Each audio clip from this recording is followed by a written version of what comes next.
Hey, we are live. Welcome everybody to a special late night edition of the Wine and Comics Pairing Show. We are coming at you 7:30 on the Pacific time, which is actually I like that a lot better than 5, honestly. Like especially because I'm about to drink wine. I'm like that just feels a little less boozy, a little less I have a problem and I need to justify it somehow.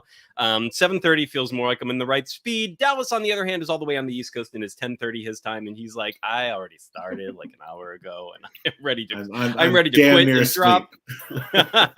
And we have a very special guest though with us tonight, who we are going to introduce right after we play our opening. Here we go.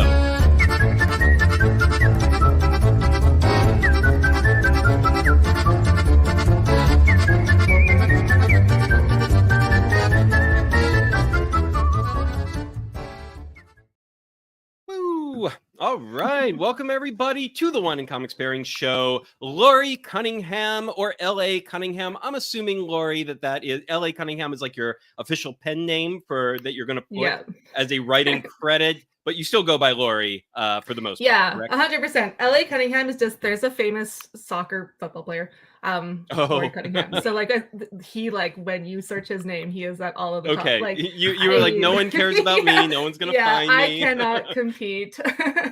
There's also a Lori Cunningham close to where I live who was like convicted of like murdering a few people. Ooh. So. Okay. So you're like, I want you. Right. You're like, you need to get past the actual famous person, not see the sort of famous person, and somehow find me and not think I'm either of these two people. That's a good call. That's a good call. I know usually there's a benefit too, depending on whether you give a shit or not about the people that might benefit from this.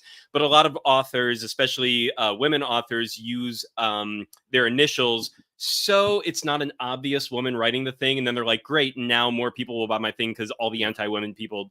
But it's like, do you really care about the anti-women people exactly, who like wouldn't read a book because it has the name Lori?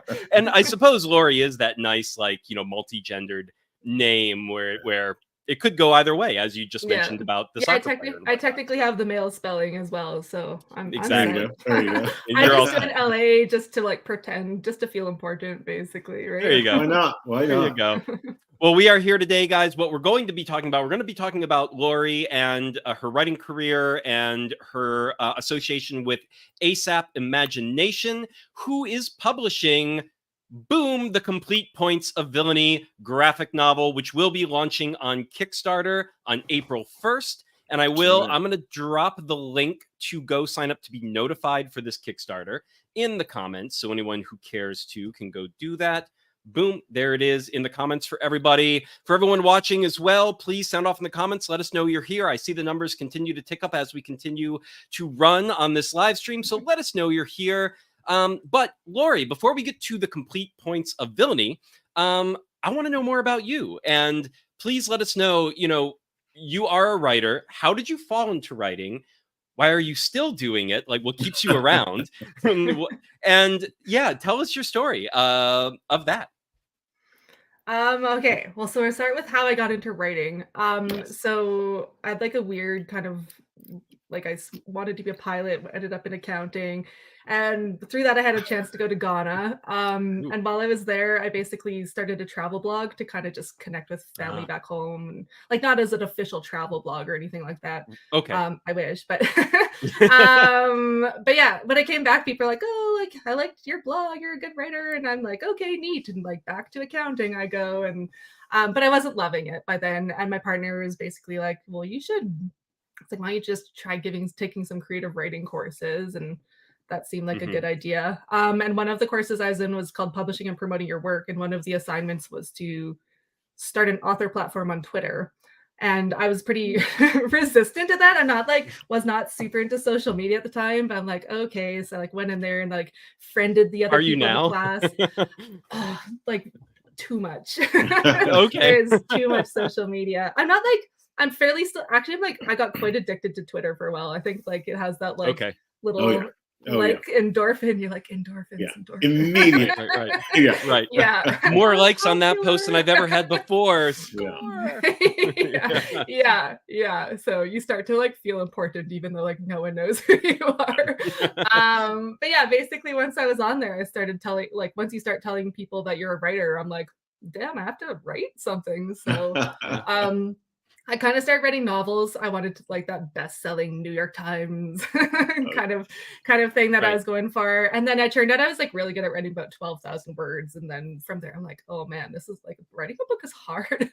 So I kind of like switched to short stories, and I started off writing dark fantasy and switched into horror once I kind of ran Okay. into the horror community, because they have this like great little dark, twisty sense of humor that I'm like, yeah, we're gonna get along. So I started doing that. And somewhere along the line, I met my friend Hades, and he, I don't know, we just like kicked it off. Just had like a same sense of humor and stuff. And he was big. He was doing a 9 to 5 and like writing a comic book, and I was still doing short stories. But then whole bunch of life things happened for both of us. Like his job ended, and I got laid off, and I got pregnant, and all this stuff. And like, eventually I had a kid, and then he was kind of, and I was like trying to still write, but it like wasn't happening. I was like in Right. postpartum depression, and just having a kid, like in general, like, Yeah. suddenly responsible for like a human and keeping them Right. alive. So he's like, well, why don't we like do like we do way back when we talked about doing a project centered around an event, and he in his comic book world, he's like, well, I have something called The Event. Like, what if we do that? So it started off as a prose book. So it's like 16 stories centered around one event, which is like the main catalyst in our world of like all of our comic book titles. And it's just 16 regular people going through like this horrifying event. So it's like all sprinkled horror throughout, and I'll experience it differently. And then from there, I was basically, this was supposed to be like kind of just a one-off thing. And one of the stories, we are trying to like mesh up timelines, and it wasn't working, so I had to like delete the second half of it, and we like brainstormed a new ending. And Okay. once we like got to the end, he was like, this is a comic book character. And I was like, okay, cool. Like, what do you want me to do with that? He's like, you should write a comic book. And I was just like, no, I don't, like, that wasn't on my radar at all. Like, by then I was still like, no, I want to be like a real writer. Yeah, right, I don't right. know. So, Oh, like, yeah. I was Oh, yeah. actually, yeah. I was like, had that like childhood corruption where like comic books were like real Right. books, unfortunately. So, Well, now Marvel Right. DC gets New York Times bestselling authors like novelists to come write and do a run on like Wonder Woman or Superman or whoever, and it's sort of like now it's kind of a thing to trade off, kind of like how all the talent now does TV as well as movies, and it's no longer like, you know, if you're doing TV, that means you didn't make it as a movie person, you know, and everything yeah. shifted over time for that. So yeah, yeah. Now it's almost like the other way around. Well, like, I don't know if it's really the other way around. not Like, they quite both the other all way have their, around, like, but different they're merits and stuff. right. You can mix and match. You can move from one to the other. It's not seen as uncommon or unlikely. Like, you know, if you write comics, they're sort of like, yeah, no one's going to give you the time of day. In the literary world is like, actually they'll give you the time as long as you can write, and someone can get on your wavelength with your style of writing. It's like the fact that you wrote comics is now kind of cool, and like in a mainstream way. Yeah. When I think growing up, I was like, I read like Far Side and like Garfield and Calvin Yeah. Hobbes and stuff Yeah, like yeah. that. Right? Like, I wasn't like in the DC and Marvel things, so like coming into comics and like this world, I kind of felt out of it. But like, and again, feel like I was like, I hate telling comic book people, but like I kind of was introduced throughout through the movies, right? Where it's just like, yeah, of course I've watched, I don't even know what they're at, like 20 movies or something now. And I feel like I've seen most of them, but like not the shows. I've seen like it's one or two of them. But, Yeah. But yeah, like you have a life. You haven't seen them. Yeah. Yeah. So yeah, I forget where I was even going with that, but basically, like I've kind of like well, watching, like, you the were writing the cartoons and stuff. novel. You wrote that one. Then he's like, "We'll write a comic." So how did you slip into actually making that first comic? Well, he's like I see he's in the chat. Yes, and now she's a massive nerd. Yeah. I was like a nerd before, but like fantasy novels and like and dystopian. Right. Those are like my big things. Now I'm a comic book nerd, I guess, too. All Just different all of the subgenres of nerds. nerd, and we were in our own boxes. Yeah. Yeah, I feel I also used to for a while I was singing a cappella, which is like a different kind of. Oh like, yeah. Oh hell yeah. I got all of the awful things and Oh, the yeah. labels. That's like college nerd, you know, like that era where it's like the acapella group is Try it all. everything, Oh and no, some people that move was on, and after college. oh, okay, I was gonna say some Yeah. people like retain their love of acapella. That's when you become that adult nerd, you know, of like you Yeah. still love acapella and live for it, and then everyone else, it's like you're forgiven in college to love acapella, but then you're supposed to move on, and but yeah, not everyone Yeah. does. Yeah, I feel like the feel like check boxes I'm mixing is just because I haven't got into something yet. Right. Soon. Like soon I'll be D&D and like all of Stay that stuff. open-minded. You Making never new know. You things never know. So That's in right. that process, did you reach back into the old comics and just start, ingesting them left and right? And if so, what were some of those old comics and graphic So novels? so when I started doing this, basically, so there's Hades was like working with us, and then Nem or DW Howard, he writes some of the titles Mm. with us too and has a whole bunch of stuff. But basically they like created like a little folder on the Google Drive, and they're like Nice. Lori's comic homework. And it Nice. was just like, here's all the comics you should read, here's all the shows and movies you should watch. And I haven't made it through all of them, but um like and because my comic was Sister Grimm, so it's like this like dark Yes. reaper, so it's like still dark fantasy horror. So of course like I was given like Ghost Rider and like Oh Constantine yeah. and stuff like that. Okay. Mhm. All right. Yeah. So I was given some like dark comics, and like since then I've like started doing my own homework basically. But yeah, That's- like and then there's just a few where like I watched like Batman Year One and like okay. Phantasm, Yeah. Mask of Phantasm and Yeah. stuff like that. Right. So I don't know, just random random ones. But it was basically like I was like kind of on the fence. And like I'd seen Watchmen, but then I was just like, I'm gonna read Watchmen because like Alan Moore Ah, has like his own reputation, yeah. obviously. And I Right. think that was like kind of the moment for me where there I think it's, I don't know, chapter 2 even, but basically Dr. Manhattan is like basically telling his whole story from Mhm. like all times at the same time, and it makes sense. And I was just like, I don't even know if you could do this with just words. And I think that was Right. kind of like the moment where I'm like, yeah, I kind of want to be in this. This is sweet. Right. And I know like watching Constantine was the first time, because like my experience with like cartoons is very Disney and like Yeah. kids Okay. Saturday morning cartoons. And Yeah. that was kind of, and I know like anime exists and like it was a little more violent, and like obviously Looney Tunes is like Depends on the cartoon anime, but violent. yeah. Yeah, like like things can get violent, and that was my first Yeah. time where I'm like watching, because I watched City of Angels, I think that's what it's called, and it's just like super gory. I'm like, oh, City of this is quite Angels. adult. Yeah, I think it's City of Angels because it's about LA. It's a Oh movie. yes. Yeah. Yeah, like there's this like scene where they like go into this like, I don't even know what it's, but it's basically just demons and people are being like flayed, and I'm just like, oh, this is quite dark. I'm like, all right, I'm in. Oh yeah, that's fantastic. What were some of your Yeah. early? You mentioned a few of them. What were some of the early favorites from that sort of homework, that syllabus? Well, yeah, so like Watchmen, Watchmen obviously. was kind of like Watchmen, the yeah. main one for me, and like Yeah. Ghost Rider, I love the art. Like Yeah. Yeah. Ghost Rider is just like Yeah. a cool See that. concept. I was reading Yeah. like I don't actually know what like I don't know if it's an omnibus or just a volume or something, but like it was kind of like disjointed. So like story wise, it wasn't like my favorite. Okay. But yeah, The but then I monthly kind of like, comics, I feel like that's something that you either grew up with and your brain is rewired Yeah. to accept the inconsistencies that come with that kind of output, you know, that kind of monthly where it's like creative teams change, editorial changes, what they're yeah. pushing for changes. They kind of try to make it make sense, but it's month to month, and the new people reading it are like, they weren't reading it 3 years ago. Who gives a shit? And they're just moving on with it. And it's its own beast.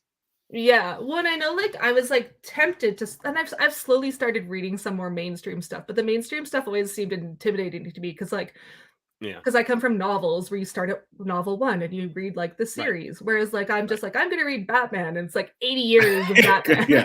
Good And luck it's jumping like, into that. it's like here's like the start, and then it's Right. like here's Well, and then 20 and then storylines that contradict each other, and right. And if you tried to go back to the beginning, because I've done that being a completionist myself, and it's like sometimes even with like say musician, like you have a band or you have a singer or songwriter, and you're like, I'm gonna go back to their very first album. I'm gonna start at the very beginning and go forward. But their first album is not known for a reason, right? It's like Yeah. it's kind of hard to get Yeah. through. And you're like, maybe I should just skip to the shit I that everyone loves and then backtrack and see if I can appreciate the early stuff. And I feel like it's the same thing with comics. Like if you go too far back, you're in a whole nother era that probably is not going to speak to most modern audiences. Like again, if you experience it as a kid and it affects your brain in a certain way where you're just like this, and then you love that old timey feel to everything. But if you're coming at it as an adult and you've never picked up a 1940s Superman or Batman before, and then you try it, you're just like, what is this? What am I reading? Yeah. But I think that's kind of like, so I think because of that, like I did a few like like I like started reading Walking Dead, and I did like some Hellboy and stuff like that. Yeah. But then I switched, like just being in the indie community, and like you start supporting a Kickstarter, and suddenly like you have all of these indie comics. So like I've really kind of, I don't have like a ton of mainstream favorites, and like a lot of my favorites are like things like a very small group of people, or like a growing group of people have heard, but like a lot of people, indies are like at the start, or something's very like underground and they don't want to get big or something like. So you can tell people it's your favorite and they're like, what's that? Never heard of that before in my life. So Yep. Yeah. I recently on social media, like a month ago or so, I started to put, like, someone pushed me to do like, what are your top 10 comics of all time kind of a thing. And I started to put the list together, and I made it I have 1 through 8 done. I think I know what 9 and 10 are now, but I got to number 8 and I realized, one, they were all black and white comics, which is kind of absurd. Like not a single one was in color. And two, I was like, I think people have heard of exactly one of these.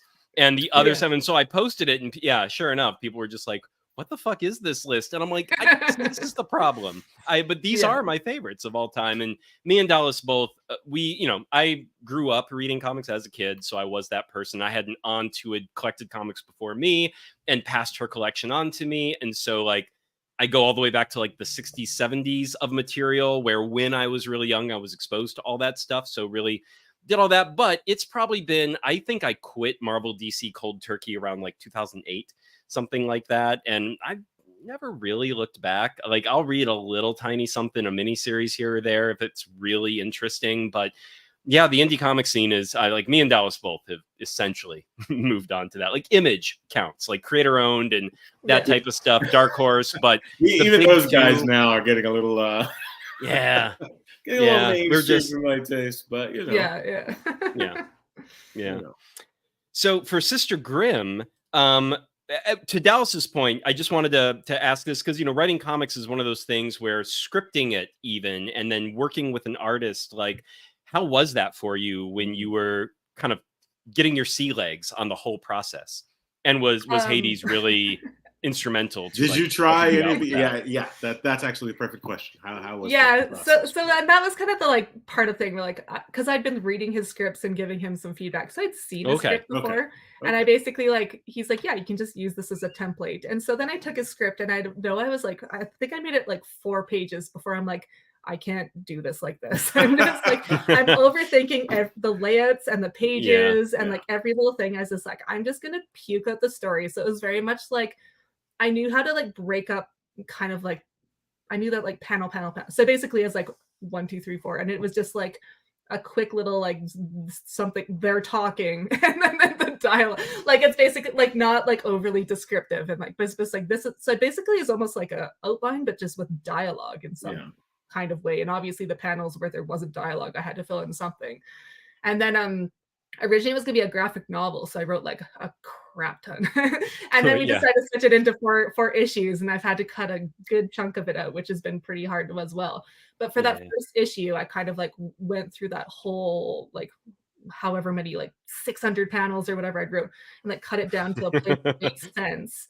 And then from there, I've been like slowly going. And then the first issue was like tough because you do like overthinking it. It was my first time, and like you think like even like it, and I hadn't found my artist yet, so I didn't know, because I've looked at artists where I'm like, can you draw this? And they're like so at the Reaper, I'm like, can you like show their breath? He's like, like one of the artists, like, it just looks like smoke. And he's like, can you do something else? So like there's stuff like that. Whereas like the artist I ended up with, like, he was actually like pretty adaptable, and he has this like great like gritty watercolor vibe to it. And then we like picked a really like limited color palette, like it's greens and purples and pinks and blues basically. So it like goes with this, like the first issue is like very like melancholy and there's not a lot of dialogue. And I know with Hades, I was just like, should I have like a monologue or like narration? And he was just You're like, I like, saw those old comics. Everyone just talks all the time.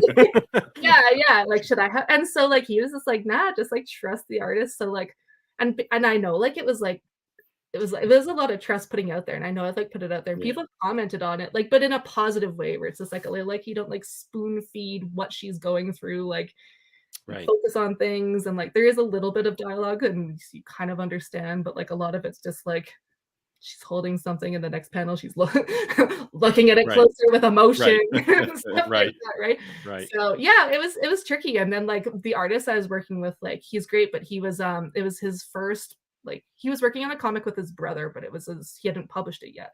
So Sister Grimm was also his first published comic. So it was Okay. very much like working, like we're kind of both new. So it was actually really fun and collaborative that way, because I feel like if I had worked with someone really experienced, a lot of it would just be like, yeah, whatever you think is great. Right. Right. You would have but it's deferred something- just by yeah, instinct. Yeah. yeah, for sure. And like obviously like the right, like I draw, but like I don't have that sequential artist brain really, in my opinion. So it was like very much where like, yeah, trust you to like what looks good on the page and stuff like that. Like there's a few panels where it's like pretty specific where I'm like, yeah, it needs to like, I really want this. I think it'll be the most dramatic or get the point across Right. at least the most. So yeah, so it was like really interesting that way. And then also so we had a bit of like the writer artist kind of like, it's really hard to describe art with words. So it's very much like, Yep. so like sometimes when you're describing panels, like there's like, I know on like the last page of the first issue, he's like, can you just like stick man it out? And he's also from Argentina, and like English, Yeah. like I English was is just his about to second ask, was there language. any language So there barrier? was a bit of that Yeah. too. So we had like the language barrier, but then we also just had the artist brain versus the Right. writer brain barrier as Right. well. So Right. yeah. And Well, and like I I think said, with like that I draw a language, bit, but I'm like, I can't draw this stick man. I yeah. can- Yeah. So you're not sure, like perspective wise, what are you explaining? Like, how is this all being laid out? And then we've spoken to a number of creators where with that language barrier between teams is like you have to simplify like what you're saying to a certain degree, because even if they kind of sort of like they can follow the twisted tortured way in which you've tried to explain this thing in way too many words, but then their interpretation of that could be very demonstrably different to yours. Yeah. And there have been like pages that have come in where people have been like, where did that come from? And then they go back to their artist, and they have to have like and so they would learn to be like, okay, don't like keep things simple in the language being used if at all possible. And then if there is something that is like, this is going to be hard to describe, Yeah. it's going to take a conversation of some kind. Yeah, for sure. I know with like the color thing, like I was like, it was getting hard to like being like to figure out the palette. And I was just like, can we just have a chat? And he's just like, can you type it to me first so I can at least understand what you want to say, and then like we'll have a chat. And he was like, he's like, I don't know. For me, I was just like, I can understand you fine. Like your English is way better than you've been than you've been pretending to be. But no, it was great. And then we were able to sort it out. And then I also like that, like when you have that face to face, suddenly like have that connection with who you're working with as well too. And like, the vibe of that person, like how they talk and what they. So it's like now you have like a voice and a face to like put to everything they're saying to you, communicating to you. Sure. Yeah, it's always nice. Yeah. Yeah, but it is funny because like I know like at the start like there'd be like there's like one part where she's like walking home, and I was just like, oh, like the panel you see the street sign, and like there's like then this is part where she speaks, so she's like, oh, it says almost home, and then he like gives it back, and I'm like, oh, we didn't put any words up here. He's like, yeah, what do you want on the street sign? I'm like, oh, I have to choose that. Yeah. Like, okay. Like little things like that. You're like, oh yeah. Oh, and Jorge Medina, welcome. Good morning. Good evening. I almost said good morning, everybody. Good evening, everyone. What's up, Richie? And Richie, I'm assuming is Hades. No.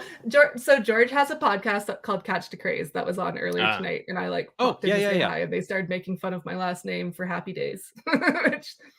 So that's what's up, the Richie Cunningham. Okay. That's the Richie Cunningham reference.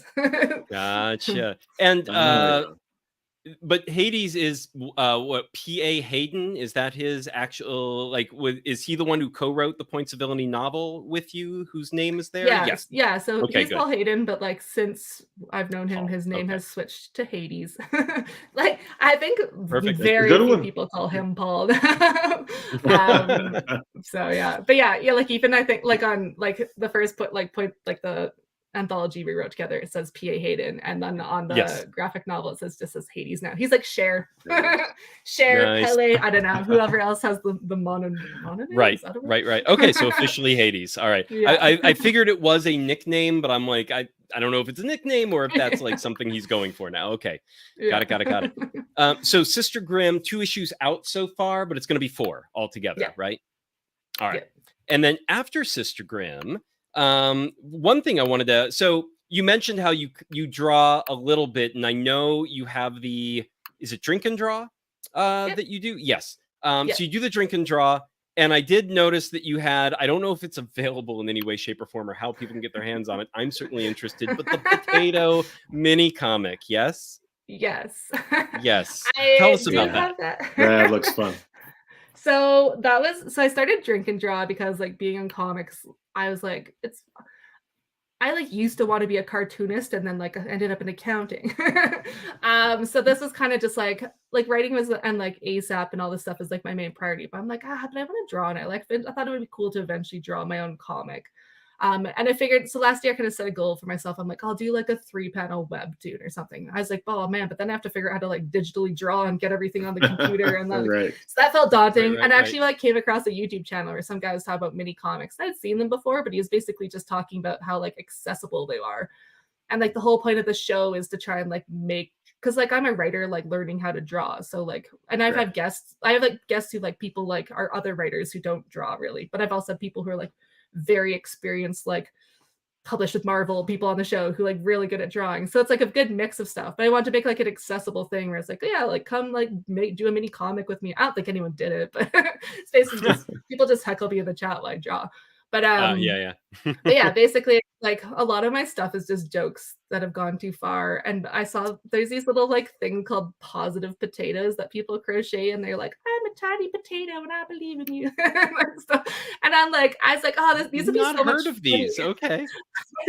They're weirdly, I don't know. I feel like they're everywhere, but like I mentioned them to people, and so many people are like, I've no idea. So your social feeds are filled with them because you've been following it for so long or something. I don't know. But I've also like I've seen them at like Christmas markets and stuff like that. Okay. So that was the first. So they're a thing. They're a real thing. Yeah. I promise they exist. I haven't positive potatoes. But I basically like shared it on social media, and I was like, this would be so much funnier if they said like ominous things like, I'm a tiny potato and I'm gonna kill you. Right. And like and someone's just like, make it a comic. And I'm just like, and at the time I was looking for an idea to draw, and I'm like, I can draw potatoes. So yeah. Like that's kind set of the bar pretty low. There you go. Right. Yeah, it's just like, start somewhere. Hard, but potatoes. I can do that. So, but actually, most of my people are kind of a big lump anyway. Let's just say they're potatoes. Yeah, but actually, it was like pretty hard because like it's like this dystopian thing, and like the first thing I like, it's like an abandoned town, and like, damn it, I have to figure out how to draw like perspective and like zoomed out, and like I have this like one part where it's just like I have like just an arm, and like I have it. I have all the stuff here. So this is it. You. But yeah, like the first page is like, this is hard, man. That's like, really good though. Holy shit. Great. And then like I had to draw people because like the potatoes like attack all the people. Yeah, you're doing good, man. That's really good. Yeah, it was fun. And it was one of those things where I'm like, okay, by the end of the year, and then I know like I was getting to December, I'm like, oh damn, I'm such a procrastinator. I'm like, I have a lot to draw. But I managed to get it out. My birthday's at the end of the year. I'm like, on my birthday, I like post, I'm like, I did it. And the plan is like, I'm going to a con at the end of April, and I'm gonna like print off some more and like bring them, and that's gonna do it. And like eventually I want to put them out there, and like I don't know, like I kind of want to make these little ominous potatoes. So I'm like, oh, maybe I learned how to crochet. Right, yes. I think for future Kickstarters and whatnot, that like something like that needs to be Yeah, well, that's the thing. I was just like, I should probably just kickstart it because I just want to make stupid potato shit, basically. Mhm. Like little demon And just It would be just popular. a little side note here. I did come across a guy who decided to see if he could make his potato service, where he actually got potatoes by the gross, and he would write messages on them and mail them out to people. And ended up doing like $200,000 business What the fuck? in like 3 months. So yeah. Of course Oh yeah, he did. absolutely. Of course he did. Oh, Oh my imagine just getting lord. yeah, There's a that's market. just People love potatoes. That's just people. People love cutesy starved ideas. Yeah, for yeah. mail, though, right? That's like I don't And get that anything too, other yeah, than right. bills. Right. Send me a Well, I was gonna potato. say that's what positive potatoes started as, right? The little positive messages. Like that's what people like Yeah. glommed onto. And so like Yeah. here's someone carving them into a actual potato and just mailing it to people. And people are like, please. I think you've got send some me a nice ancillary message." possibilities here. Yeah, but now I'm tempted. Forget crochet. I'm just gonna send potatoes with carved Yes. threats Try in it. them. Yes. Basically. Well, I look, guarantee you they'll if be you know good. what do- you did. that is a top tier reward tier, for that Kickstarter is like personalized message on a real potato. No one's gonna think too hard on it. They're just gonna be like, that's awesome, that's amazing. Right. And you're Yeah. like, people, it's a potato. You are paying $100 for me to carve something on it, a And- message, And then what you short do, enough to be on a potato. and then what you do, LA, what you do is you create a YouTube space where when everyone receives their potato, they have to record themselves killing the potato via some cooking method, and then you just sort of Yeah. you're sort of the best kills on your site. Yes. Yeah. Oh man, it's funny because like so I'm in Canada and I imagine just them all getting like stopped at the border and they're just confiscating all these threatening potatoes. Right. It's agriculture. Yeah. They'll definitely be like, what are you trying to smuggle through, right? It's really organic marketing. Yeah. Yeah. Suddenly the police are showing up at my door and arresting me for threatening US citizens. I was like, they paid for it. They paid for it. Paid for it. Right. It's a new kinky thing. Don't worry about it. Don't worry about it. Yeah. Well, it's funny because I started writing my potato OnlyFans. Yeah, except other people submit videos of them. There you go. Right. Yeah, it's funny because I started writing like this because I was gonna make like 3 issues. I'm like, yeah, trilogy seems good, but like it's a lot of work. I have other stuff going on. But like in the second one, I like started introducing. So basically, like they're kind of the first one's kind of like almost like a look back where it's just like it's like this deserted town. It's kind of like telling like the very first demon potato, like where it came, kind of how it came from. Okay. And then the second one was kind of just supposed to be like in the midst, like it's very zombie like, where it's just like it's like the zombies they're the potatoes are like overrunning the town, and basically there's like these 2 guys who are like, I have this kind of like this montage page where they're like headband boots, and then like they have like all these like basically cooking instruments and like all this like weapons and stuff with like punny names, of course. And so of course gonna go fry some potatoes. Basically. I have such a line that like I need to make this one where just so I can use this line. It's like the last panel. Like I'm gonna it's fun. Any like, are you going to make them available digitally, PDFs, anything like that, so that you don't always have to worry about printing them? Maybe only for the Kickstarter whenever that drops, if you ever do a Kickstarter for it. Yeah. Well, then it's nice because they're basically like card size, so they're pretty easy like to just mail. Okay. But I was also potentially almost like because it's like the whole idea of like mini comic is like you can just print it and fold it and then just like quick staples, and then I cut it just to like make it prettier. But basically I was tempted to like almost like put it up so people can just print them off and do like a quick folding instructions, like this is page 1 and 2, so like the order makes sense, and maybe that. I haven't really like got that far. Like I kind of have like grand ideas, but like I haven't really set anything down. But yeah, I want to make them available, but like in the very least we'll see what kind of reception they have at this con I'm going to in April, and see what happens. Awesome. Sounds like you may need to put together some homemade potato chips for the con. Just saying. Yeah, fair. Now I just want to bring a sack of potatoes and Exactly. like people like just You Yes. should. You for should $5 pass. I'll carve a threatening Yes. A message. into this potato. A Absolutely. demonic message into this potato for you. Number to one, take home. potatoes aren't that expensive. You get a lot of bang for your That's buck. true. It's Let's go to unique. Costco. Exactly. It's unique. Everyone loves a potato. And they're gonna Instagram it for the next week. So Yeah. All right. All right, new plan. So- I'm not telling any of the ASAP stuff. That's Just right. All potatoes. potato focus. All Potato potatoes. only. Potato only. Yeah. The new offshoot label of ASAP, right? That's the right. potato label. Yeah.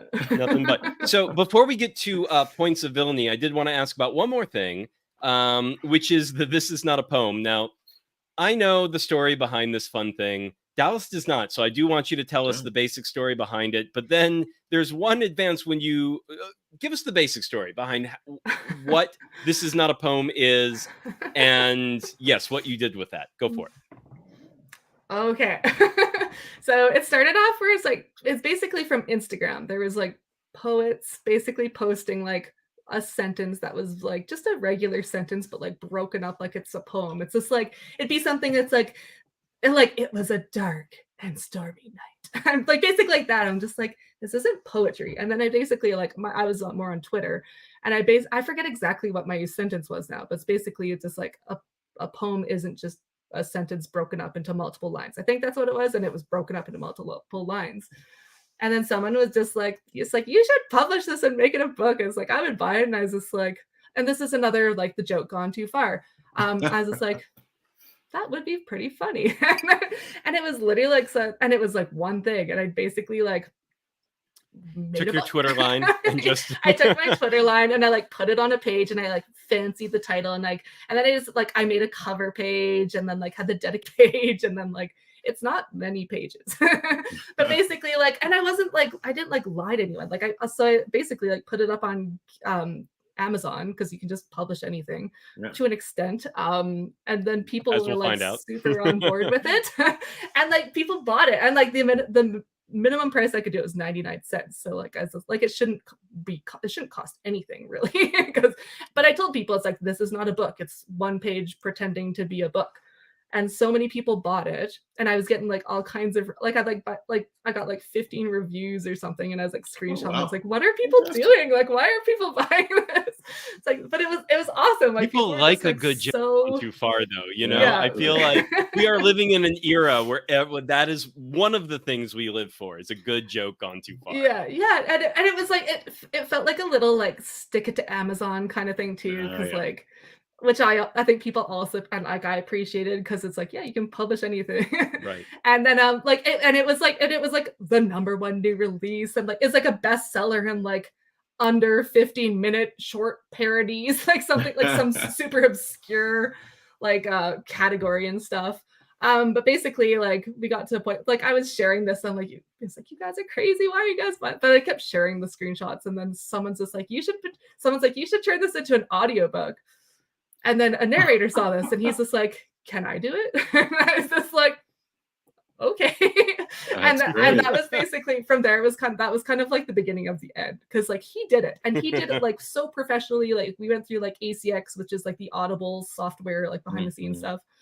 But there's like a lot of requirements. So, and we were doing our best to meet them, and we basically got everything through, because like sometimes like, so it's like a 45-second book, I think, but you have to have a minute sample. So it's like even that. So like there's like little tricks like that. So it's like we don't have enough book to provide a proper sample. So we had to like get creative, but then we submitted it to them, and they like rejected it, and we didn't know why. So like emailed them and like, why? Like this is a book for sale. And they're like, and they kind of like said something, but once I like had appealed it, then they went and looked at the book.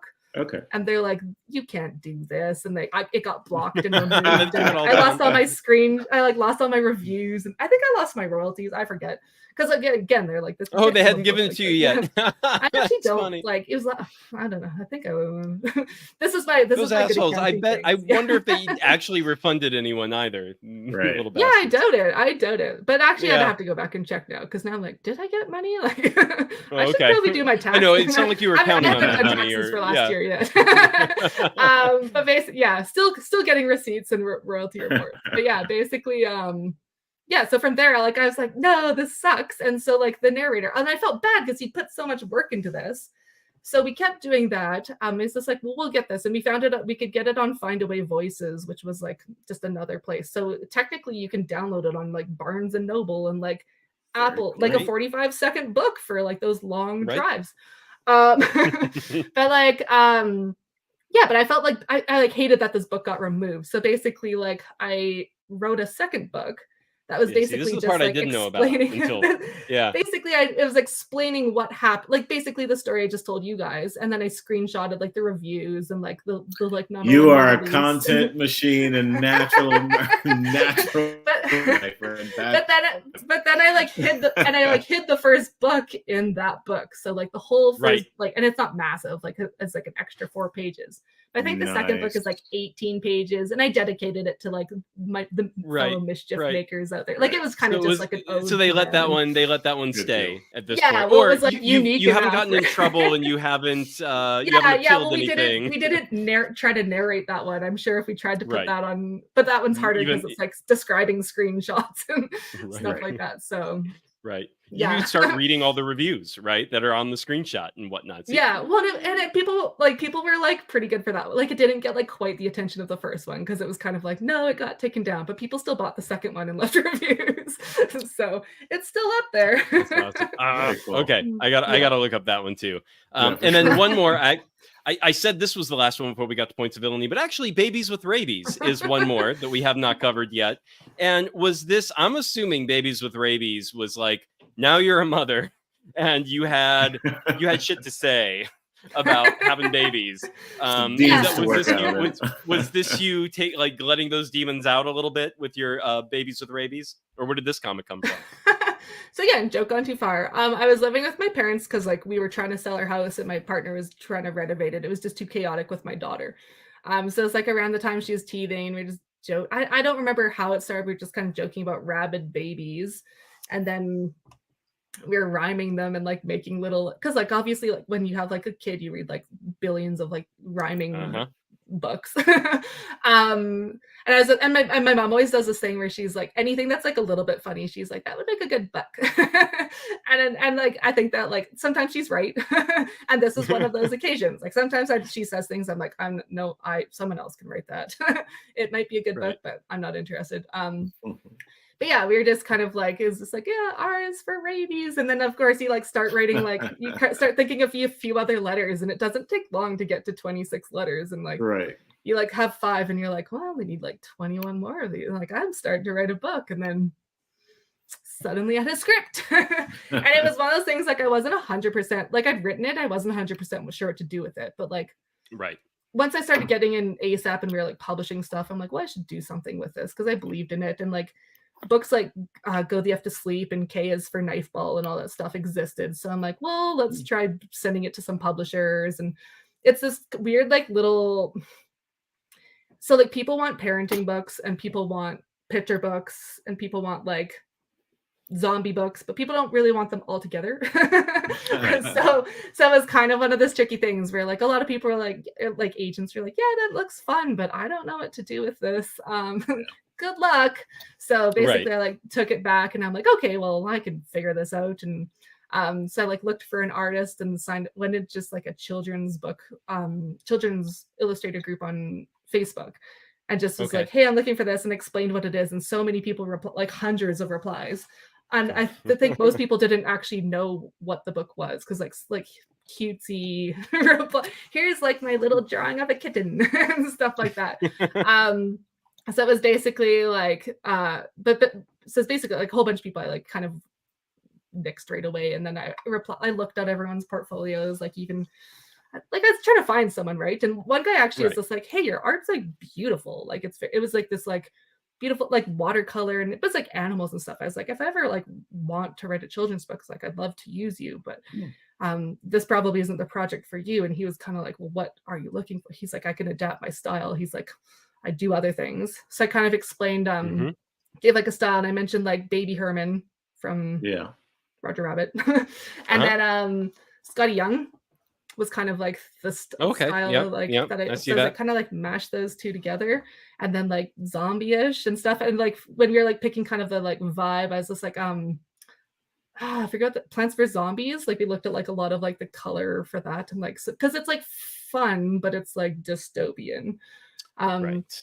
so it's like a mix like that. So like I gave him a letter as a kind of a trial, and he nailed it, and we went from there and Great. made it into a book. And then we also made like I also made a survival kit. So it's got like bookmarks and teething rings, and has these little like foam ninja stars for the bathtub and stuff. So yeah, it's all out there. Amazing. Very good. Beautiful. Well, for everyone watching, if you want to look up any of Lori's stuff, I'm putting her link to her website in the chat, so you can just click on that there and go look at everything that we have talked about. And let's also get to points of villainy, which is what we're here to discuss in specific. And let's start here. I've uploaded the video, so why don't we play the video for everyone to watch? And all right, here we go.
Very nice video. Very nice video. Whoever is responsible for making that over at ASAP.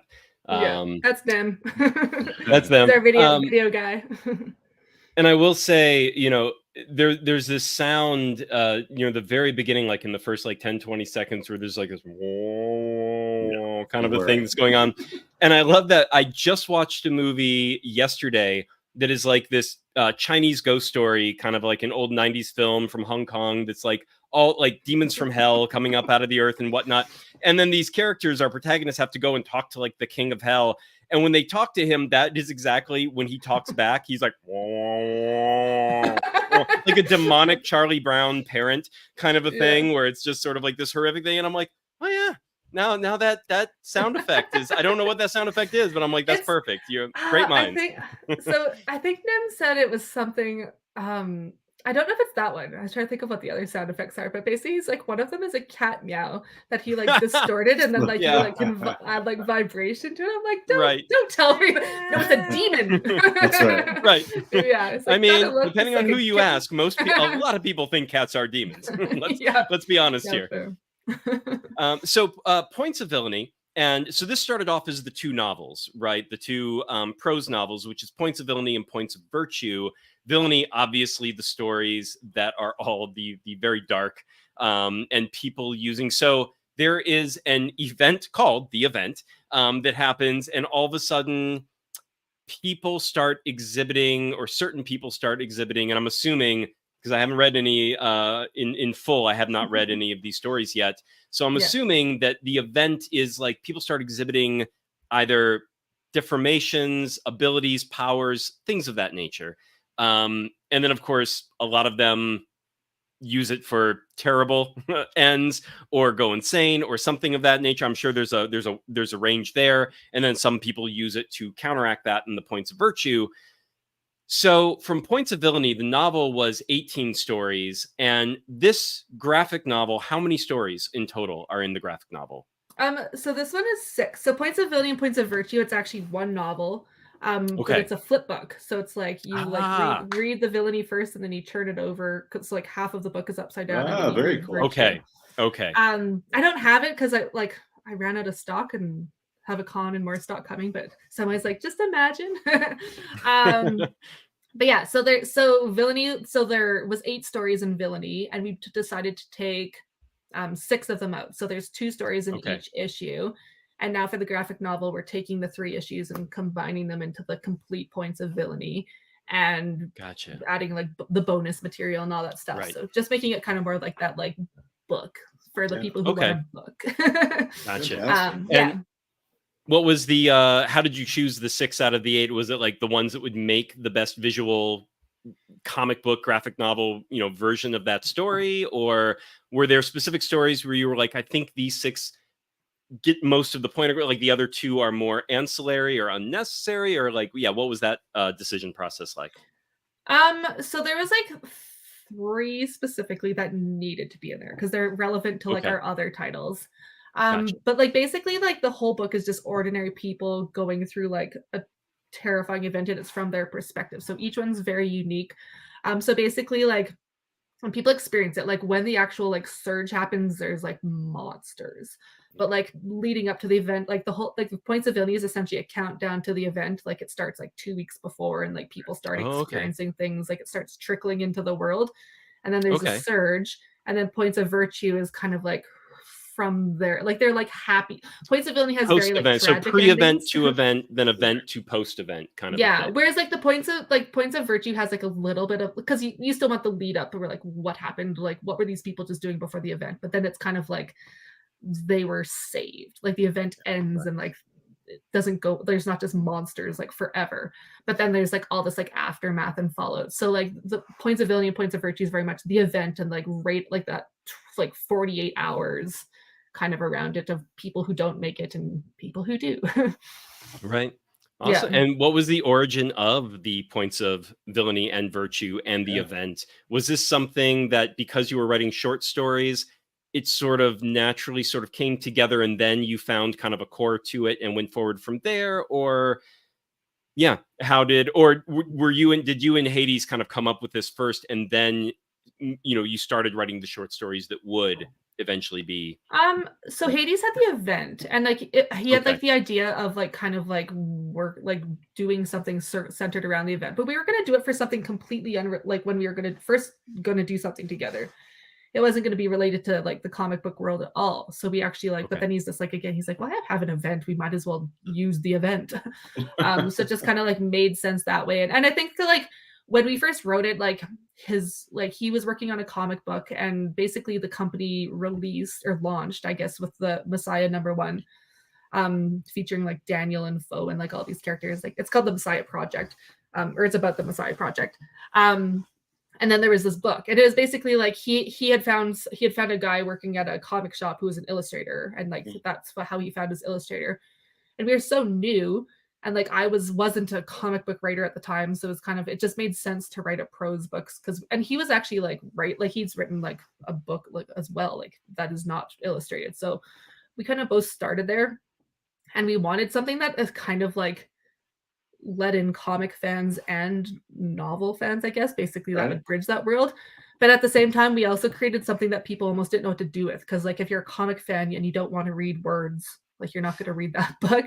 But if you're also a novel fan, They're and out not- there. Yeah, Oh, they are. When I was really young, I was that Who person. put these But words now I in roll a my book? eyes at it. Yeah, but it was also the same thing. Like if you're a novel person, but you're not interested in getting into a comic book world, Right. you're like, what do Right. I do with this? Yeah. So we decided to adapt it, and that's when we decided to adapt it into the like comics, because also just like comic book shops, like a lot of them, they're like, well, I don't want a Right. book. They're like, we want the Right. comics or the graphic. Right. I don't know how to novel. sell this to my clientele. Yeah, Right. yeah. So like some people have taken chances on it, and like it does Right. sell, but yeah, there's some people who are like, no thanks. Yeah, So basically, like, and then yeah, to your question about like how we like left out those two, there was like there's a lot of it was just like visually is mostly because like the two that we left out were crucial, and it's also like if you want to get like more of like a fuller understanding of the event and the other things people experience, you can go read that book.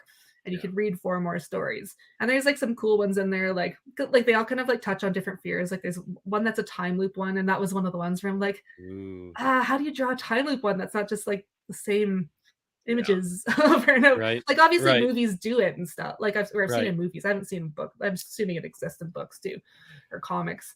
Hmm. And then we had It's one where actually- he's I don't know if you maybe know one. maybe not really, at least not as repetitive, I don't think, as something that the movies can get away with, because there's always motion in movies. I think you can like keep people on board, but even then movies will do that thing where it's like Groundhog's Day or something, where the first 2 repetitions you're seeing everything in both repetitions, and then you just start seeing the highlights, right? And you skip all the rest of it in between, then, and you like you get it moving. Yeah, and then like Groundhog Day, for like as they like kind of sped it up, they're always start with like that alarm clock and that song, right? Right. So like I think that like movie, and you have like 2 hours to do it, where these are short stories. I'm like, I don't know, that would be a lot of like, and I assume it could be done. Maybe one day we can do it. Yeah. But that was kind of one that got left off. But it's like a cool story, but like there's like, we'll just leave that in the book for now. And then there was another one where like some guy's like trapped in like, it's like a claustrophobic story. So he's like trapped in something, and it's just dark. So I'm just like, is it just black panels with text? Is it like so that one we're like, maybe we'll and then there was like a couple. Yeah, it's like that Ryan Reynolds movie where he's buried alive, right? Whatever. Yeah. If anyone remembers this one, and then it's like I it all know takes of it. place I with him haven't and seen it, yeah. Oh yeah, I haven't seen it either, but I know of it. And I'm like, Yeah. yeah, it's like a whole movie, and I'm like, way to low budget, good job. It's like people just talking in a dark thing, and I'm just like, one location. Right. Yeah.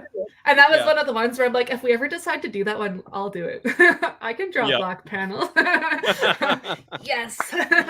But so we just like left some of them off there, but so it has like the thing where it's like if people want to go like, we try and make it where everything, like even all of our titles, they're connected to this event. Like, you don't have to read this one necessarily to like understand Sister Grimm, or we have like Messiah and Dead of Night and all this stuff. Like they all reference the event, but like everyone experiences different, and they're all aftermath. Like Sister Grimm's like 3 months after, and she's just like, and she really briefly like mentions like what happens. Like she's the only one who has like something in Points of Villainy where you can, because that's kind of like a glimpse of her origin story. You don't get like the full like what happened, but you kind of get like this happened, and for some reason now she's like this.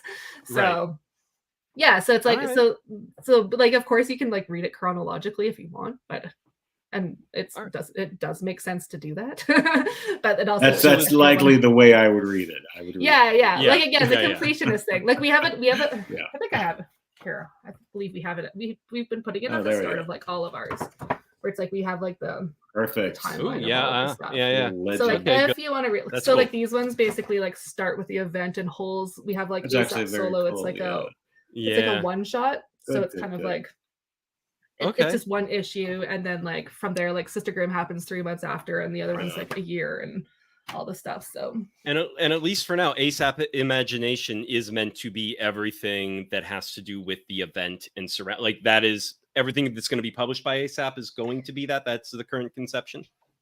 Yeah, so we have like ASAP is like that world, and I think that's there's no intention for it to be anything else of that. But we've also created an imprint called the Anyone World, where it's basically we had a few people who are like, hey, you figured out how to publish, can you help me publish? And it's like, yeah, I guess maybe we could be a publisher. So we started like doing that, so people like keep all their IPs and we help publish them, and then we like expanded it to novels, and then we've also expanded it to just digital distribution. So we have an online bookstore. So like people we don't publish can put their stuff up there, and just getting more eyes on the books and stuff like that. Oh, cool. Very Yeah. cool. Fantastic. All right, so we've got some images here from each of the stories. Also, we have 2 pages per story of the 6 stories that are going to be in this graphic novel. So I'm going to put them up here on the screen in the order that I uploaded them. So in no particular order per se. But we have Tailwind 2. And this is something like, I don't know the artists on any of these things. If you know them off the top of your head, I can just throw them off.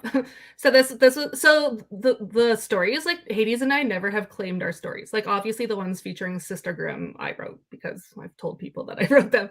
But like everything else, we never like told people who wrote what. So we basically just like everything's co-written.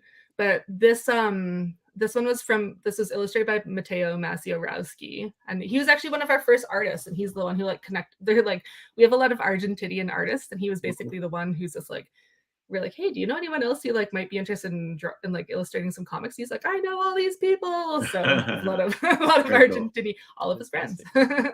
So he did this one, and this is Tailwind 2, and this is basically about this little boy Dylan. It's basically like in the middle of the event. There's like these old so the event is kind of like before the event, there's kind of like these shining superheroes, like the men in tights and underwear over your spandex kind of thing. So there's this superhero called Tailwind, and this is basically like Tailwind is his favorite, and this is kind of going through that and basically having some childhood trauma during the event. Right. And this is the second page that we, not necessarily page number 2, but the second page that we see. I just picked like ones that weren't too spoilery. And not too spoilery. We're ready-ish to be looked at, so on and so forth. But, All right. And then we have The Faceless Man, and this is plainly the more directly horror-driven of the bunch here. This is black and white. You love black and white. I do. Yes, so this is by Mateus. So I might butcher some names here. Like I don't feel like I haven't heard them say their names a lot. Mateus David Vincenzo. So yeah, this is basically the story of this guy. This is more of like the psychological thriller. He's kind of being haunted by like his life in like physical form. Okay. So So the faceless man kind of a part of him type of a thing. Like this is we're not gonna okay. No worries. I don't want to completely give it away. So anyways, he's being haunted. And the rest you'll have to read. Okay. Yeah, he's just like at home at night, and then he gets a knock on the door. Things happen. Gotcha. Yep, gets a knock on the door. That thing shows up, and shit happens. Yeah. All right. And makes tea. And then we've got Then we've got The Fallen, and I do love the effect of the blur and the rattle and shake, and how the art gets out of focus because of that. Like that's very cool on this one. But yeah, talk about The Fallen here. So this was illustrated by Bruno Pavazza. So this is basically during the event, there's a whole bunch of people who are just trapped in a pub, and so this is just kind of going through that and then dealing with what it's like to be trapped in a pub when it feels like the world's ending. I was gonna say this isn't the claustrophobic one, but no, it's not. It's not pitch black. There's plenty of alcohol until that runs out. That's true. That's true. Yeah. They're coping, but not well. Yeah. As this page kind of shows. That's essentially it. And then we've got this one. I don't know the title to. So this is Thick of It. So this one was by, oh my goodness, she has such a complicated last name. It says like Z and X's and Y's in it. So her name's Mary. Her last name I want to say is Mary X's and Y's. Is this like a Polish or Hungarian name or something? Argentinian, like Argentinian. I don't know. Yeah, I don't know. But yeah, it's I don't have it written. Oh, actually, I have it written down. That doesn't mean I'll be able to pronounce it. Streletsky. All right. That's not bad. Let's go with that. So this is basically this is at the UNN, which is one of the main news outlets in our world, and they're basically like reporting on the whole thing, and as like the surge happens. Beautiful. And then something. These two stay behind briefly, and then hear that everyone who left before them is something metafate, or Something. maybe who knows. But anything could be yep. happening. That's People just Anything could down be there overreacting. That's right. Yep. Yeah. And then we've got TMPG. I do know this one. The most something gun. So this is the most powerful handgun in the world. So this one's actually like a Dirty Harry kind of reference. So basically, like that's actually like the Dirty Harry gun. This one follows Cal. Yes. It's like, what is his name? Yes, this follows Cal, and it's basically like it's during the event, and he's basically like going over his life and how he's dealing with everything during the event. You know, whenever I kind of see like- that Weo, there's this film, and it is easily one of my favorite films. It is so ridiculous and so stupid. It's called Kung Pao, I believe. One of the characters, Kung Pao, wave the fist. She just goes around going wheel, wheel, wheel. That's her crying the entire time. Is that the one with the 3 boobs? Oh no, that one's total. Yeah, I was Total like, Recall. wait, Total Recall. That's Total Recall. That's just like, So no, there's something with. Oh no, there's she something never. with Kung There's a Pao. character that has like 3 boobs in it. Oh, okay, that's a callback to Total Recall. Total Recall. Yeah. So I would say, did you ever see Toes or something that like? Did you ever see What's Up, Tiger Lily, the Woody Allen film from long ago, where he took an Asian film and just dubbed it with like he made up a whole new story. Yeah. And he and a bunch of other actors just, dubbed it and like created the story. But it was this other film that he did not direct, he did not make. And Kung Pao basically does what What's Up, Tiger Lily did, but they do make a film. And they make a film and then they dub it later. None of the sound is original. Like that was the point of it. And so they make ridiculous. A ludicrous comedy and then dub it to make it even more ludicrous, even from what they filmed in the first place. Yeah. It is not for everyone, but it's an experience. Fantastic. And so it's funny because I don't remember it very well, but every now and then in our house, there's someone will just be like, they call me Betty. For no reason. Right. It's stuck somewhere down the line. Yeah, just for no reason. We'll just randomly just walks around. I just still have flashbacks to my New York days because it's like that is something you would just hear all night, all day, everything. That's true. It was just like sirens somewhere in the city just going on all the time. And the final story here, which I also don't know the title to. Love this page. This one's Sweet Dreams. So this is actually this is the story from Hannah's perspective, which is Lily's daughter, and Lily is Sister Grimm. So in Points of Villainy, basically this one, like her and her family are fleeing London as this is all going on. And then in Points of Virtue, it's basically Lily goes back. So there's a story in there called Angel of Death, and that's when she kind of has her experience. And so this is like, so that connects the two. This is like the story that's really obviously like connects the two sides with like characters. Okay. Very cool. And this one was by, give me a second, because she has like she has like a social media name, and then she has like a like the name that she uses for this. I want to say Marina Gisela Diaz Amiyama. Woo! And you thought the other one was hard. Yeah. Good Lord. This one's just a lot of names where it's just like, and I had to like, and I'm not sure. I think I got them in the right order, and I feel like it's not Marina because I think that's Mary's full name, but I got the Gisela Diaz Amiyama right. 1 out of 4. We'll take it. Sorry, 1 out of 4. So yeah. Anything that people should know about the upcoming campaign that you want them to know that we haven't mentioned or haven't said yet? Yeah, I guess I could give you some details. So basically, obviously, like there's the graphic novel is one of the tiers, and we have like the digital tiers, and then there's going to be some early backer rewards. We have some art prints, and then we basically like we have some backer goals and some stretch goals. Like we have some trading cards and stuff that we're gonna like give away, and we just have like some artists who've donated some stuff and drawn some character art. And then because of the Any1 world, and we're connected to all these like awesome like other indie creators, a whole bunch of people have donated their like digital copies of their books and stuff. So like when we get to certain dollar amounts, we're basically going to be like, now you can have this one, now you can have this one. Right. So yeah, so it's like just like kind of a fun way for that. But yeah, like I think that we haven't gone like anything too crazy, because I think we haven't done a Kickstarter since the very start of the company.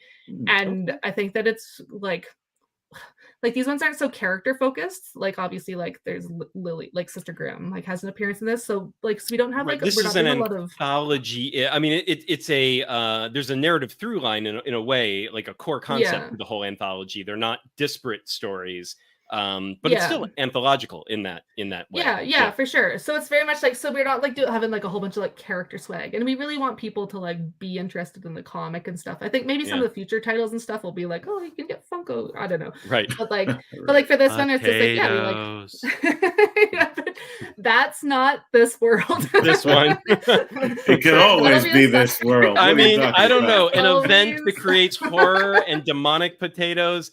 I'm thinking you're not thinking big enough here. I think there's a way to tie it all together. Come on. Yeah, I'll get you potatoes. Yeah, eventually we'll try. If they get it past the border, I'll send everyone potatoes.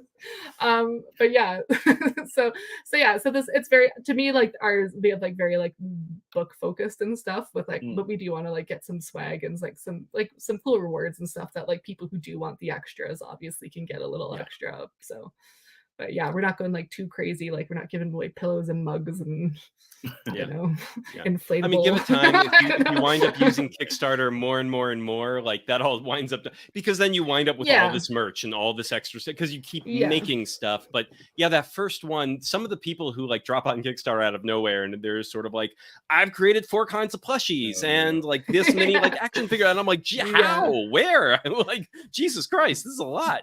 So, and it can get a little overwhelming. So yeah. And it's kind of funny because like I'm not like a swag person. Like I like that people send like if I ask for something and I'm like, oh sweet stickers, and I'm like, but what do I do with them? Right. And then because like they're like someone created these, I'm like, well, can't just like garbage them. So I'm like, this is my sticker pile, because I don't put stickers on anything either, because like I have that very perfectionist thing, like, oh, you put it on crooked, or like, or you have to decide you don't want and that's it, the end of the sticker residue for like the next 30 years on whatever it was, your laptop or water bottle or whatever. So I once had a desk, and it was like a desk I literally bought for $10 on Craigslist when I first moved to LA. Like it was my like, I was poor, didn't have a job, and it's like I'm in a studio apartment, and like this was the first furniture I ever bought, and I'm like, great.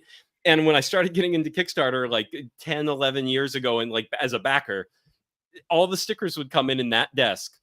It was just like all on all sides, all through the top. I was just like, this is my sticker repository, and I finally got rid of it in my latest move. But it had like, I want to say it had something close. It had over 100 stickers on it. I mean, it was getting.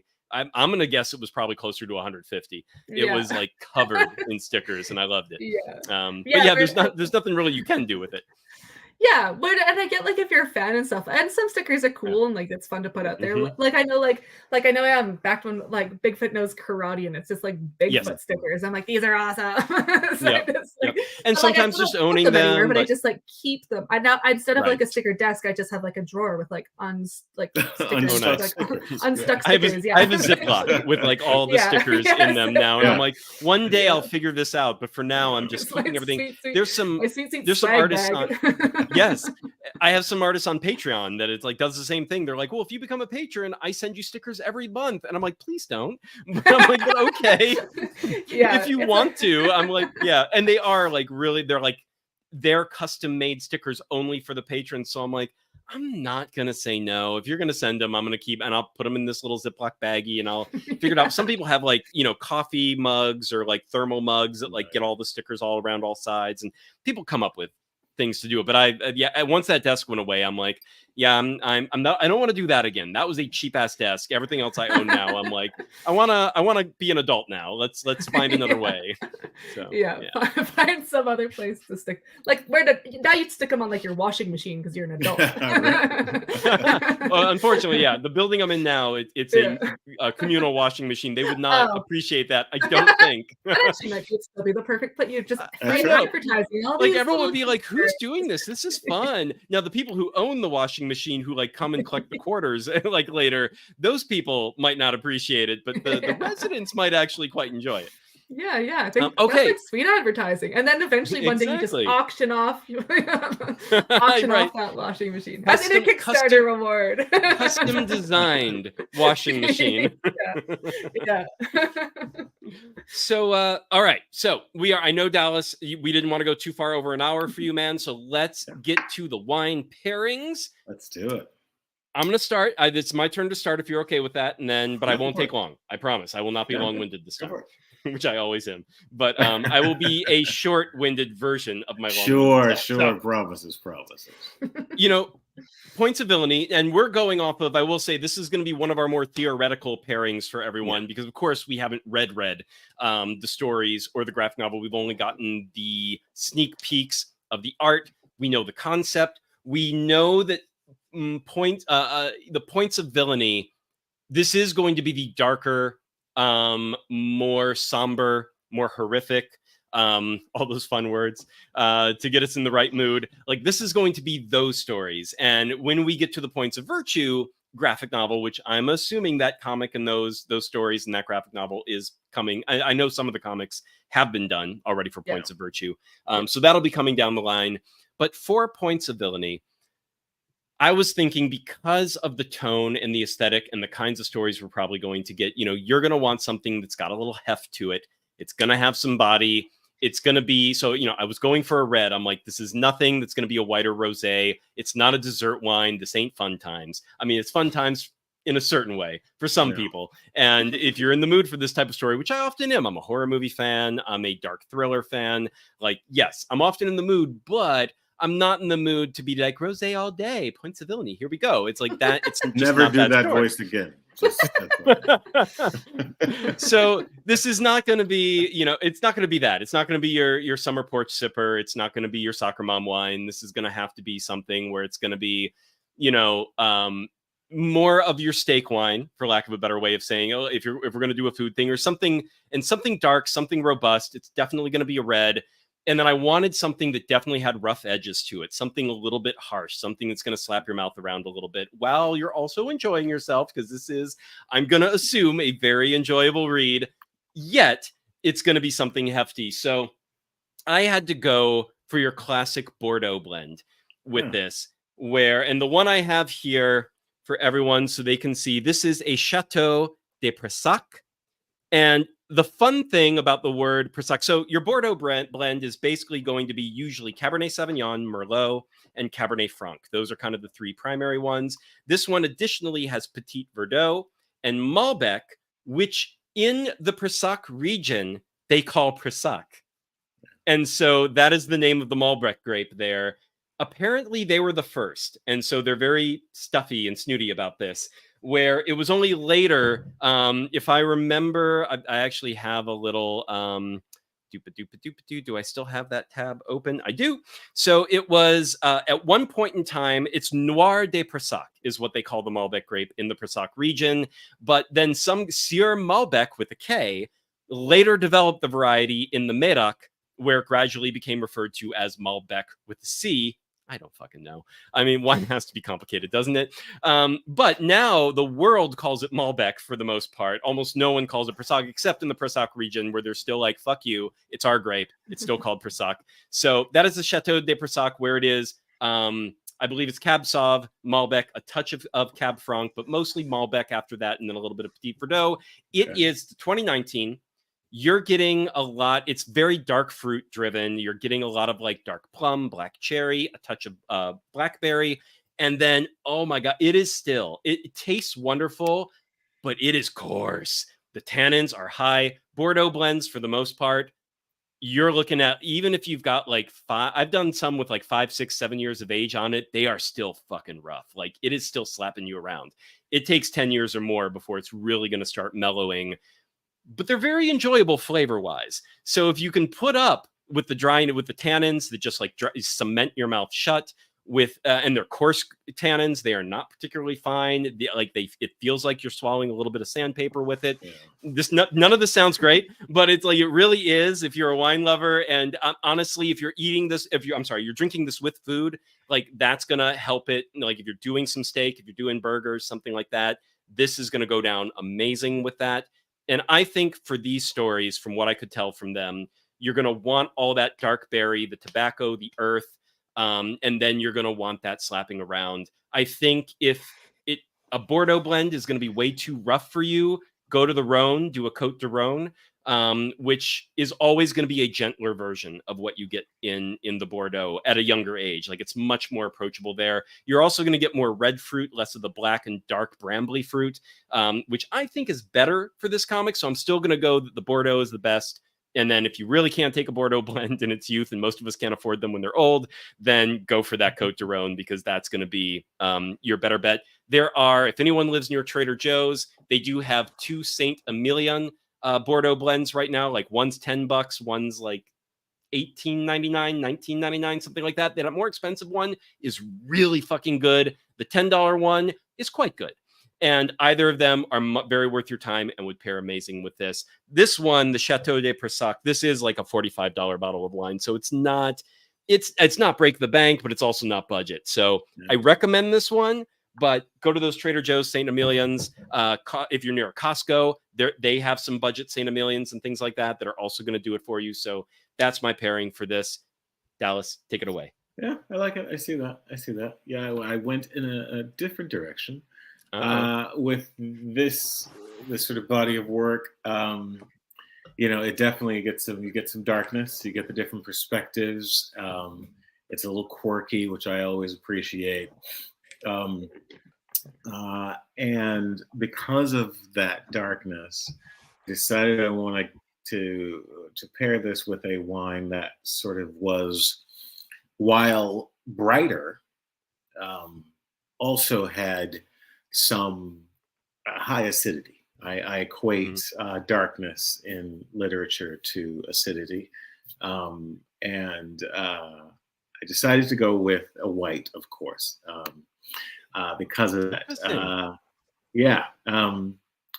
It's extremely crisp, pretty aromatic. The fruit, it's seriously fruit forward. There's lots of herbaceousness. It's on one mouthful, you can get a really acute herb notes and really acute stone fruit notes. And it's an experience. And I think that mirrors the kind of variance in your perspectives in this piece with the different characters and their POVs. The grape itself is grown from Rueda, Spain, by way of North Africa. One of the rare grapes that we can sort of actually trace back to North Africa. Okay. It is similar to a Sauv Blanc and a Pinot Gris, and sometimes Sylvan? can be. Say again? Sylvan? No. I'm guessing. Okay. I know. I see. In terms of the actual notes and flavor, you'll get anywhere from a lime to a green melon to fennel. There's some great fennel that comes through sometimes, which gives it a real sort of savory quality. And the wine itself isn't very sweet. It's quite dry. Medium body, high acidity, high alcohol. In terms of like lusciousness or unctuousness, you get some peach as well, which kind of really just hits midline on the palate. It is dry oak aged most times. How common is this grape? Not extremely common here. Actually. Not here. But Yeah. in like the greater wine world, this is a fairly, like, it's not something where it's like if you're not an expert on a certain region, you wouldn't know about it. Okay. Well, I'll put Go it to for you it. this way. If you Okay. are familiar with the old world wines, if you Uh-huh. are familiar with the sort of evolution of certain wines Okay. and countries outside of Italy, Uh-huh. then yes, you probably are familiar with this grape. It is called, the grape is the Verdejo. Uh, and it's just kind of it's a little fantastic. So there is a wine company, winery in LA called Angelino Wine Company, and I had this particular bottle a while back. And they do very interesting blends and sort of features, and they like to highlight Southern California in some of their sort of compilations and recipes, I suppose. This one in particular is an homage to the sort of Southern California wildflowers, and something about, I don't know what, but there's something about this this the pages we've read that gives me sort of, there's this thing that happens here in Southern California where we get these sort of super blooms, right? Yeah. And these sort of If it ran- rains at if all, it we get a super rains, bloom. these random flowers, random foliage, some of them deadly, some of them stunning, it's just this sort of variance. They just pop up out of nowhere, and it becomes this crazy, like, must see and do thing before they all die. And like I said, some of it's cacti, some of it's florals. It's just sort of a really interesting variant. Potpourri. And yeah, it is potpourri, and kind of like the POVs you're using in this piece. It's kind of a potpourri of everyone's different perspective of the events. And I went with Bloom White from Ale Wine Company, which features the Verdejo grape. It is kind of fantastic. I don't have a bottle here; it's back in LA, but I think because of those core notes of the savory anise and peach and lime and lemon, you get just a full range of sort of experiences on the tongue, on the palate. And yeah, that's my guy. Beautiful. Awesome. Yay. All right, guys. Oh, and actually, we always ask every guest that comes on to bring on a third-party comic that they have been enjoying or have long loved. It won't be long loved for you in one way or the other, Lori, but something that you have enjoyed or are currently digging and you want to spotlight and shout out and then pair it with a beverage of your choice. What do you got for us? I have to pair it. Oh my god. I don't know wines. And no PBR. Oh, no. It can be any beverage whatsoever. Doesn't have to be wine, does not have to be alcoholic. It can be anything. Okay. It's just a beverage. No Molson. No Molson. No. Okay, I'm gonna go with like an easy association because I feel like this is a tough question. So we work with this group, Pete and Amy. They have a Kickstarter coming soon, and they have a comic called Valor, which is Irish mythology. They're end of the month. Pete's coming on at the very least. Yeah. So they're Irish mythology, and I feel like it's an easy out. I'm just gonna throw it with Guinness. Nice. Love it. I could do I'm some sure they'd innocent appreciate gun that too. Yeah. Well, on that note, I will say one thing. So I noticed it ASAP, and now that you've explained that a lot of people can put stuff up on your digital store. So Balor is there. I know that like Carissa Grant's Worthy Chaos is there right now. Her Redemption comics, and that was one of the things where Path of the Pale Rider. We just had the other Lori Calcaterra on not too long ago, and so last week I think. And so I meant to ask about that, where I was like, I didn't realize we were having so many creators that were part of ASAP Imagination, but they're not technically. They are part of this web store of ASAP Imagination. Yeah, so we say they're part of the Anyone world. So Lori has like Okay. her individual issues. She published with another company, but like her trade is going to be published with us. So like we are her Oh, publisher for great. Very her cool. graphic Okay. novel. All right. And then Very like cool. so yeah, so there's actually like a mix. A lot of people we like seem to like come in like it's almost like they test the water with their like single issues, and then they're like, okay, Right. we like ASAP, like you can have the graphic novel. So we like help print them and distribute them because we also do Right. physical distribution. Like again, like we don't have to publish their book, but like we'll take them to cons and try and get them in bookstores and Yeah. all Right. that stuff as That's well. great. So it's however we can help people. That's awesome. Yeah. Love it. Beautiful. Well, best Great. of luck on this upcoming Kickstarter. We'll be sure to help pimp it out as you get closer Sounds and good. once it gets started. And thanks so much for being here. This was a blast. Yeah, And yeah, I got to keep watching ASAP Imagination as well for because sure. everything you guys are Cool. doing, it sounds like it's just the beginning. And it sounds like you're doing a lot of cool shit. So thank you for And being on the I'll Line just of put Comics this Parent Show. final Yes, Dallas. bug in your ear. Potatoes. Have a good night. Fair. Good night, everybody. I will let you know when I do something with the Yes, potatoes. please. Please do. Please do. Yes, please. Yes, please. All right. Good night, everybody. We will check you next Night, time. guys. We are back with Travis Gibb on Thursday for his Coins Yeah. of Judas graphic novel currently on Kickstarter. Good night for now.